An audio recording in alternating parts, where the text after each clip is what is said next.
USCHO.com.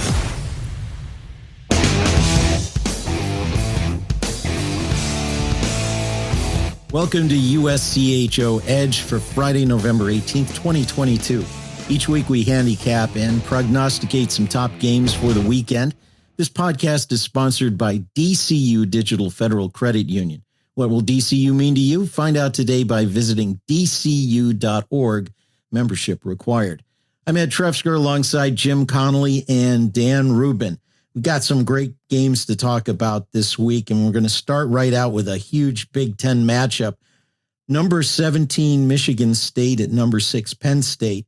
Penn State, a big favorite, not surprisingly. It shows to me that nobody is respecting Michigan State yet. You can have Ohio State on home ice and sweep them last weekend and be impressive in both wins. And I don't think there's a lot of respect yet for the Spartans. And maybe it's the fact that they haven't really had to travel a ton.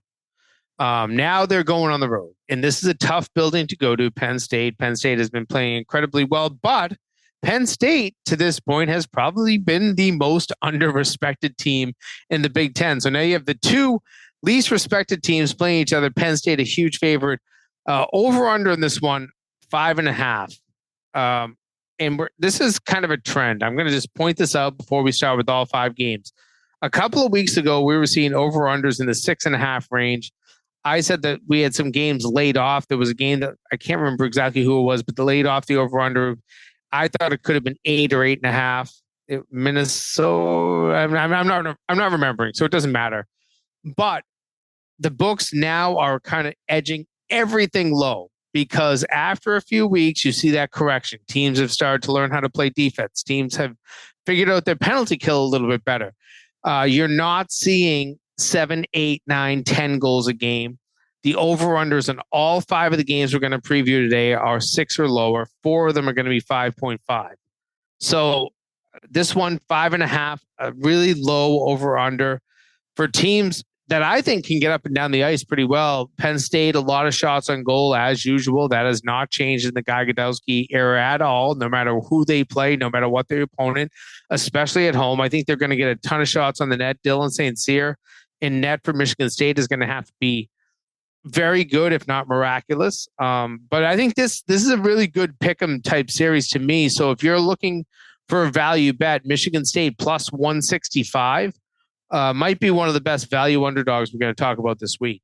Yeah, I see this as when you're looking for an edge and you're looking for some type of anything in this series that makes you want to pick one team over another. If everything starts lining up, there isn't one.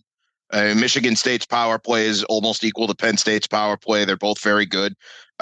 Scoring offense, I know Penn State's off the charts as usual. They're up in the top 5, but Michigan State is holding their own. They're averaging over 3 goals per game. Team defense, they're both very similar.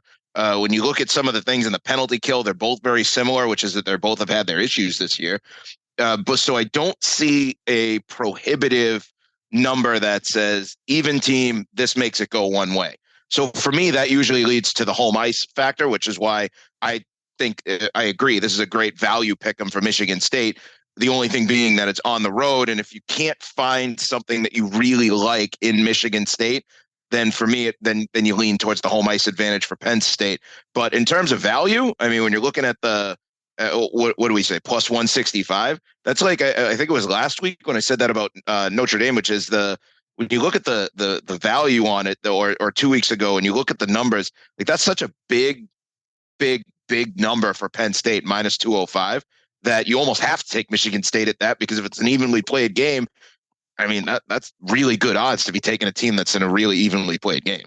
These two teams have played exactly 12 games each, and they are averaging a combined about 100 goals when you combine the teams over that span. So let's just say that you're going to get your average. I would think that you're supposed to crush the over-under of 5.5 in this game. This is one of those games that I look at and say, this should be somewhere around 4-3, 5-3, maybe 6-4. This is a game that I think that you're supposed to see almost 10 goals scored between these two teams. which is exactly why we're going to hammer the under. No. What was it? When we were talking about this a couple weeks ago with Penn State and Michigan, and we were talking about there's no way this hits the under. That I think was the first game did. That was the game that was left off the board. My memory was going off, and that was the game that at one point it was put on just for the point spread because the game had to be left off the board. The money line and the goal line were on there, the puck line, but no sports book was going to touch the over under on that game. And I think at one point it ended up at 4. So we said it should have been 10. It was 4. Well, I would hammer the over on this. I mean, these are two teams that get, I mean, there's no way around it. That's just a smart bet. I mean, 5.5, like you said, I think that's going to be the case with that people expect in hockey anyway, where you say, okay, it's going to be a 3-2 empty net game, like, or 3-1 with an empty net, like the odds makers. I don't know what they're doing. I don't know kind of but no one is going to look at this and think of anything other than a 5.5 or a 6. We're not going to see anything that's a 5 or below. And I don't think we're going to see anything over 6.5 and up at this point. So I think that's a pretty safe bet to go with an over. Let me throw something a little contrarian at you. If Michigan State is the winner, does that make the under a little more likely? I think possibly. Dylan St. Cyr, almost a .940 save percentage so far this season. He can be a big difference. He's going to see a lot of shots, but, you know, as Jim likes to say, Penn State shoots from the popcorn stand. So there are going to be a lot of easy, low percentage shots. A really good Dylan St. Cyr keeping Penn State, say, to 2 goals could mean a 3-2 win for the Spartans. Plus, I don't know, maybe it's because we've talked to both coaches on our Spotlight podcast. We just talked to Adam Nightingale. They've created something very new very quickly there, it seems. And so the intangibles tend to lean that way. For me, in our pick'em that is going to be in Friday's column, I picked Michigan State in this one, just kind of on a hunch and kind of thinking about goaltending is a big part of it. If you like Michigan State, I think this is where you could go with the under. I also wish, you know, if anybody bets NHL games, you know that they have an over under in the first period or first 10 minutes for that matter. You can usually bet that. And, you know, this is one where usually your over under in the first period is 1.5. I would love to hammer the over on a 1.5 in this game because I feel like both teams are going to take time settling in and they'll give up a few goals early. And then this could be the type of game that could be 3-1 in the second intermission and end up 3-1 or 3-2. You'll see a scoreless third period because both goaltenders will settle in and settle down. I think if you do like Michigan State, then you do like their goaltending matchup. And Dylan St. Cyr has been fantastic this season. We know what he did when Dylan St. Cyr was at Notre Dame. He didn't get as much of a chance at Quinnipiac as much as I think we all thought he would. But I do think that right now for the Spartans, you're right, Ed. Dylan St. Cyr is kind of their stalwart. And if you can ride him, then that's how you find that path to the under. Next on our list is number 2 Minnesota at number 3 Michigan. They have a Thursday game, which won't have happened when we record this, but will have happened when you hear this. So we don't know the outcome of that. Very close on this one, almost a pick 'em. And that's what's confusing. I mean, the line by the time we actually broadcast this may have changed a little bit. Minus 120 for Minnesota in game 1, minus 110 for Michigan at home. So both of them are considered technical favorites.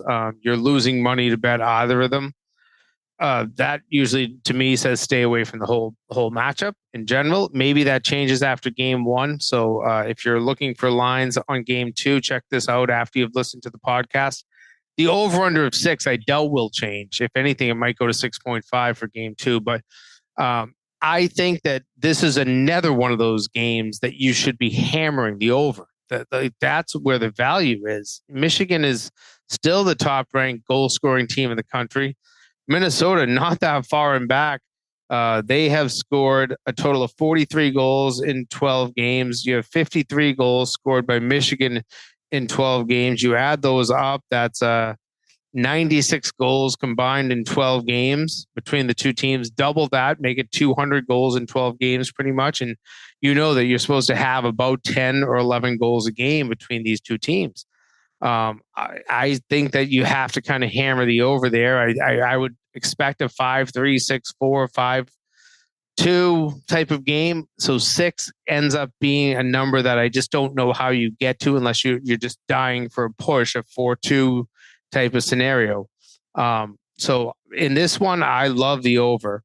I don't like either team though. No, well, I mean, I like Minnesota because I'll take Minnesota to this theory right now, which is they just lost the number 1 ranking. So that means they should sweep this weekend. Denver should lose, and then we should have Minnesota back at number 1 this week. I mean, isn't that how this season has worked, guys? Like, this has been one of those weird years where as soon as you want to pick against a team or you think that they've got a hole, they come back and they respond. I'm personally going to go with Michigan because I don't think Michigan's getting a lot of respect in terms of when we talk about the trade-off up at the top of the polls and where it's happened. Everyone's been looking for that next big thing, the St. Cloud, the Connecticut, the Penn State this week, Minnesota last week going back to number 1, Denver going up to number 1 this week. And Michigan has just kind of hung around there. So for me, it's the steady consistency that makes me lean towards Michigan being such a high scoring offense. Not that Minnesota doesn't score goals, but just that risk reward doesn't, to me, feel like it's there for Michigan. It feels way more consistent. And the whole thing with Minnesota that is still bugging me is they're 5-4 in their last 9 games. That's a team that people think should be number 1 in the country. People voted them number 1 this week, and people keep voting them in. And I get what you're saying, Dan, about bouncing back and forth between number 1 and number 2. How about putting them at number 5 or number 6? Because they're not winning games. Right.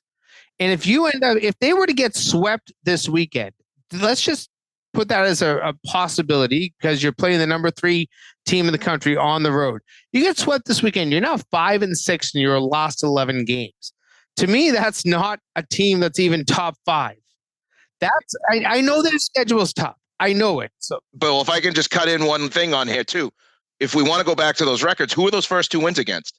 Lindenwood, right? Lindenwood. Yeah, it was. Yeah, it's not like you're crushing the world. I get it that everybody loves Minnesota. They love the team that they have. That they played some very compelling games and compelling series and split most of them. They're not a team that's sweeping right now. And I think if you're not, then there's a reason to, especially when you're looking at a gambling perspective. When you're trying to look at this from, I need this team to win tonight because that's my pick and I have money behind it. I'm not set on Minnesota. I'm not even set on Michigan. I'm not set on, that's why I said I'd stay away from both of these teams because neither one of them feel like they can guarantee me a win on any given night. Well, I want to throw one more thing in here. The Michigan Daily on Thursday reported that there has been some illness going through the team. We know 2 weeks ago, goaltender Eric Portillo missed a weekend. Backup Noah West was in for those games. And they're also reporting that a player was hospitalized this week.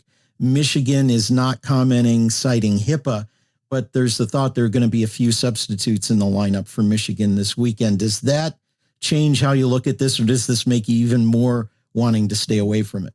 It makes me want to stay away more. I did see something, and I can't remember the player's name, but one of the players' parents posted something on social that their son was in ICU on a ventilator right now with some sort of a respiratory illness. I guess it's not COVID, but still something very serious. I know Jess Myers reported on that today.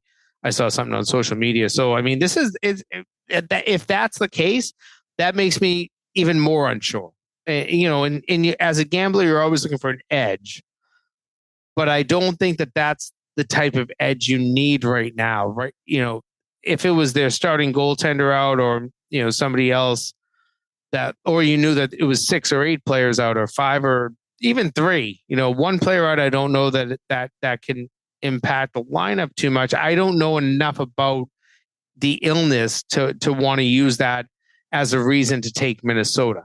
And if anything, sometimes teams rally around those single players, but it is something to watch. That's a good point you bring up there, Ed. They have had something going through their team here that does seem like it's viral. Does seem like it might be respiratory. So something to consider as you're betting this. And those who place a wager on the Friday game will have the benefit of seeing Thursday's lineup, and that'll help quite a bit. That's right. Well, we've got a big Hockey East game to look at and 2 in the NCHC when we continue USCHO Edge is sponsored by DCU Digital Federal Credit Union. Visit dcu.org. Know how people say life happens? Well, for me, life was happening, and I needed a new truck. I didn't have time to shop around for a good loan, so I got one from the dealer, higher interest and all. Month after month, those payments were squeezing me. So I went to DCU. They refinanced my loan and helped lower my rate, which lowered my payments. These days, I have more money in my pocket for whatever life throws at me. What will DCU mean to you? Insured by NCUA. Membership required. Visit dcu.org. We're back with more of USCHO Edge. I'm Ed Trefzger alongside Jim Connelly and Dan Rubin. Number 18 Northeastern at number 11 Boston University is the premier matchup this weekend. In Hockey East, BU, Jay Pandolfo's Terriers off a great weekend sweep of UMass, seem to be firing on all cylinders. You guys both are very cognizant of what's going on in Hockey East. How do you see this? Well, I'll tell you, I think that the odds makers are finally respecting BU. This is a very good BU team. And I saw them in person last Friday night when they manhandled UMass on the ice in Amherst. And that's not an easy place to play, and definitely not an easy place to win 7-2. They then responded with a 5-1 win the next night on home ice. I think that you just said it, they're firing on all cylinders. Northeastern, they've been pretty consistent, steady. They're not blowing doors off. I think I expected Northeastern at this point to be even better than they are. This is a very difficult series for me to handicap. I don't love BU at -160. It's a lot to risk, but I also don't think you're getting a lot of value on Northeastern at +130. Another kind of stay away, but I'm going back to the over-under here. I think these two teams get up and down the ice well enough. They both have great goaltenders, so this should be one of those series that you're saying 3-2 is the final score. I don't see 2-1 or 2-0 or 1-0 or any of that in this game. So the under shouldn't be that attractive of 5.5. So I'm going to the over on this one again. I know that I'm kind of hammering the over everywhere this week, but right now, despite the fact that both of these teams have really good goaltenders, it's two Olympic goaltenders going against one another. I still see the ability to score 6 goals in both games of this series. One of the things on Northeastern that I just don't care for right now, and that's making me stay away from them, is the fact that, and we talked about this a bit with Minnesota, is the fact that when you look over who they've played and who they've beaten, nothing really jumps off the table. Like they swept Vermont earlier this year, but nothing's really jumping off the table in terms of teams that they've beaten that have really that upper caliber that would make me in this look at their odds and say at +130. Let me go after that and let me go take Northeastern against BU, because Northeastern is that good. They have, like you said, an Olympic goaltender in Devin Levi, and just that they're just missing something right now. And when you watch a team that's missing something, if you really believe in Northeastern, then you think they're going to go out and answer the bell this week. But if you're, want to have a team one bet, one game, and you say, well, they've been missing something, I'm staying away from that. Now that leads me back to BU, who on the flip side of it, when you look at what they did to UMass, that they went out, they beat Lowell, that they went out and beat UConn and took UConn to overtime. They've beaten Michigan. This is a team that's kind of battle tested in that regard. So if I'm looking at one game and saying, even though the odds, would be a hefty gamble, hey, they've beaten them. And when you remove the emotion of, do I believe in BU over, do I believe in Northeastern for the long run, yada, yada, all that emotional stuff, the gooey stuff that goes into being a fan in college hockey, I'm taking BU here. And I'm with you, Jimmy. I'm hammering the over right now with the way these teams are playing. By the way, the one thing I really think is a factor in this series is discipline. Yes. When BU is playing their best hockey, they're taking less than 10 minutes in penalties a game. When BU is getting in trouble, they're closer to the 15 to 18 minutes of penalties. Same thing goes for Northeastern. They've got, Jaden Struble is one of the best defensemen in the league, but when he goes into the box, he's kind of ruining it for his team, and he's got to stay more disciplined. And that goes for the whole Northeastern team, top to bottom. But I think that he's one guy you can easily point to as a guy that's taken some bad penalties. I think that when you really look at this series, what you're looking at is going to be special teams. both teams can play well on the power play. Both teams can play well on the penalty kill, but neither team wants to be in the box for the entire game.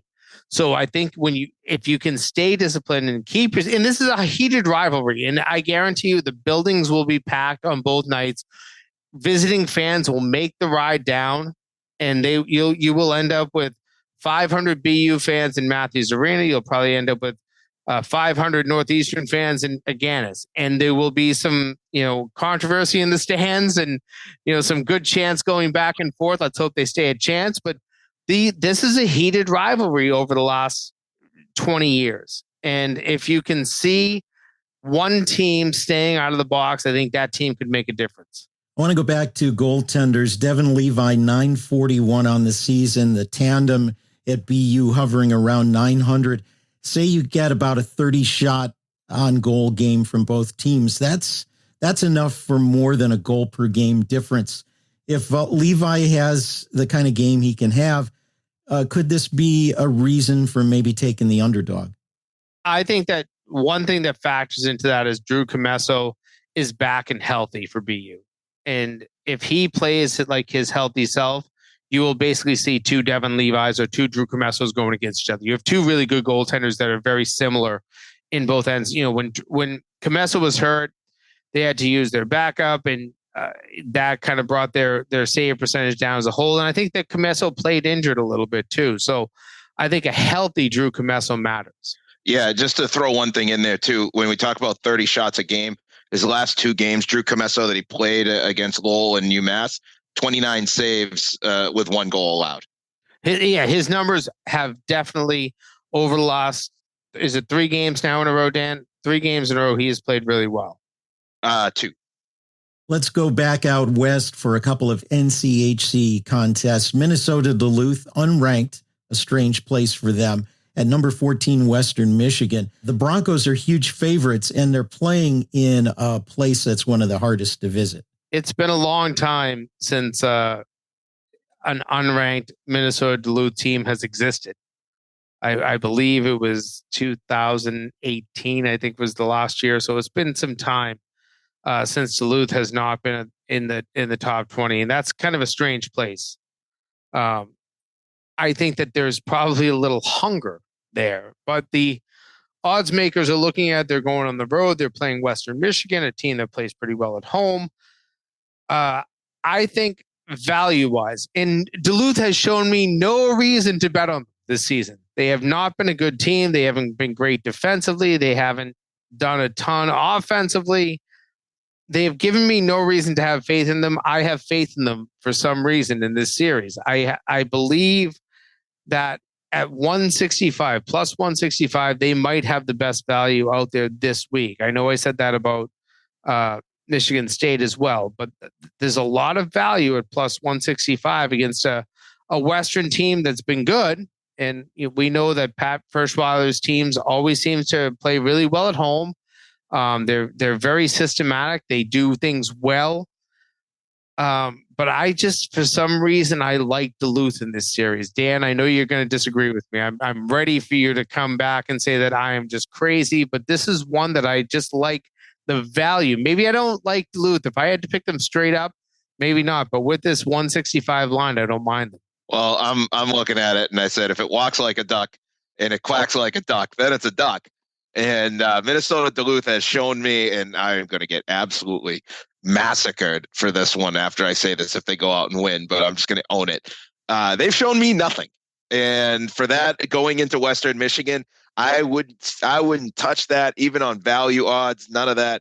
Unfortunately, sometimes I think the brand gets a little more of the, you look at Minnesota Duluth and you're saying, oh man, but they're so good. They're always so good. What the heck's going on? They'll figure it out. Until they figure it out, I'm not betting on them. So, but don't you like the fact that they're kind of one of those teams that's out there that, I mean, how much value can you get in a given week that you wouldn't want a team that has the ability to win, has the coaching pedigree to win, has a lot of talent, just hasn't won this year? That last part's the biggest one for me, though. They haven't won anything this year, and I'm sorry. I'm never gonna be allowed into Duluth after I say this. They haven't won anything this year. So, I mean, I can't, you got to show me something before I start believing in them. I'd rather be on the train second than on the train first.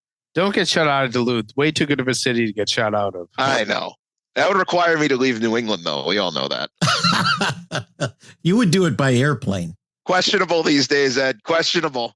That's a long drive to Logan, isn't it? That's a long drive. Well, we were talking about BU and Northeastern. I almost made the joke. Do I have to pack a lunch for that one? Well, we know where you guys stand on this one. We got one more. Number 4, St. Cloud State, the heaviest favorite in all of our matchups today, heads to the cozy confines of a beautiful and probably packed Ed Robson Arena to take on Colorado College. You know what? I'll tell you, this one should be the most obvious bet, St. Cloud State all the way. I just like the way Colorado College has played this year. There's something about this team.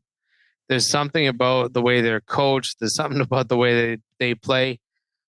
Plus 180 is a great value bet. I still don't know I could take it. But it's one of those that I would probably have to bet St. Cloud and then, bite my tongue as I watch them lose. Because I think that, what Chris Mayotte has done in, a season and a half in Colorado College is fantastic. And I think that this is a program on the upswing. They are going to be the team in the NCHC that makes the biggest move upward. I don't have the guts probably to bet them yet, but I do think that this is a team in Colorado College that I like where they're heading. That's why I pick these 5 games every week, and that's one of the reasons I threw this game in, because I wanted to discuss CC because I know there's a lot of good things happening there. Have they gotten over the next hurdle of life? Probably not, but they're in really good shape. I would love to be a fan of Colorado College watching this program go in the right direction. Yeah, we call this the old emotional hedge, which is you bet on Colorado College and then watch them lose, or if you bet on St. Cloud and they lose, you don't feel bad about it. Like, all right, it's money lost. I mean, that's it. It's how do you feel bad when unless you bet on it and then you don't really like Colorado College. But last time St. Cloud lost in Colorado Springs, I think was February 2013. It's been a while. They've obviously Colorado College has dealt with a lot of different things through, just in terms of trying to get their sea legs under them as a program again. Like you said, I really like them. I really think that by the end of the year, they're going to hit some stride and make some noise. From a betting perspective, it doesn't make me want to bet on them, but it does make me really root for them. And I'm happy that we put this one on our schedule here. And while again, I wouldn't bet on Colorado College. I think anything that they show you this weekend, later in the year, I wouldn't touch them with a 10-foot pole. Any team that's playing them, because they're going to go out and they're going to do something special before this year's over. Just not maybe this weekend. But I'll tell you, you take a 5-way parlay and you throw in all the favorites. Let's go Penn State, Minnesota, Boston University, Western, and then you throw in CC at the end. That $100 would make you a ton of money if CC wins. As long as your other 4 favorites win as well, that's a big if as well. But take some. If I go back and look at my 5 picks of the week, I kind of leaned Michigan State because of the numbers. I think I leaned Michigan. BU is my lean, definitely. I like Duluth at their price, and I like Colorado College at their price. I put $100. I'll put $10 on that, and at the end of $10, I'll come out with almost 500. I'll take that any day. Sounds good to me. Yeah, in our pick'ems, I think I've been doing pretty well, picking 1 or 2 underdogs each week. Just sometimes on some of these intangibles, or who's got a tendency, or who's hot in goal, or just some of those things. But I have a feeling that if I was putting real money down, I'd be way in the hole right now. Well, that's the reality, is when you have to put your real money down, you don't go as emotional as you can when you're just throwing your name behind something and making a quick pick. And I do think that, gamblers have to kind of put that in their own perspective. I don't ever recommend a parlay. Parlays are the best way to lose your money, because you have to be perfect multiple times. 2-team parlays, maybe not as much, but you go a 5-team parlay. Yes. Can you make $5,000 on a quick $100 bet? Yes, you can in college hockey. That is such a wonderful way to enjoy a weekend. But you get 4 of those right, and then that 5th team on the last night loses in overtime. In overtime or in a shootout. Yep. And there's no good feeling at the end, and you have nothing to take away from it. So I never recommend parlay bets. I always talk about them in my USCHO Edge column, but I never recommend them. Well, I can tell you what you do walk away with, which is a giant hole in your drywall after you lose that game in the shootout, and your hand goes directly through the wall. This is why I don't touch this stuff. This is why I love talking about it. But I do not have the stomach for this stuff. If you do, bless your heart. I wanted to ask one last thing here. Is college hockey, and maybe the sport of hockey in general, but specifically college hockey, is this one of the hardest sports for odds makers because of the number of upsets and the amount of parity? No doubt. And the inability to pay attention. You're thinking about odds makers in a casino, and I've known a bunch of people are the risk managers at the high-end casinos in Vegas, and I've met a lot of the VP of gamings and guys that run sports books, and they do a fantastic job, and they really work their butts off hours on end, and they watch film, and they watch tape, and they watch games live, and they sit there and they understand, especially across the professional sports, how to handicap them. College is a very interesting challenge. No matter what the sport, college football at the beginning of the season, you see some of the biggest upsets in sportsbook history all the time. But the reality is that one side of the upset balances off the other side of the upset. Teams that get tons of money thrown on them when they are, 35-point favorites are also the same, balance out the teams that lose when they're 35-point favorites, and thus the casino's paying out huge money line values. So in college hockey, it's different. It's difficult to handicap. There's not as much knowledge in Vegas in general. They're relying on different sources that we don't even think about. People that, like you or I, that will advise a book for certain fees. I don't do this. I know Dan and Ed don't do it. This is not something that I'm saying that any of us do, but books have to find ways to take some advice from the outside because they don't have the ability to sit there and watch all 62 teams in Division I college hockey on a given Friday and Saturday night, but they do need to put some lines out there. But it's also the reason we've seen the first week of the season, we had 15 games that had lines on them. This weekend, we had 6. So the books are becoming more, and don't forget, there's not a ton of books that actually put lines on college hockey. DraftKings is the only one I have found online that does this. I'm sure there are some others that are out there that I don't use, but I do think that the books have to worry a little bit more about the liability.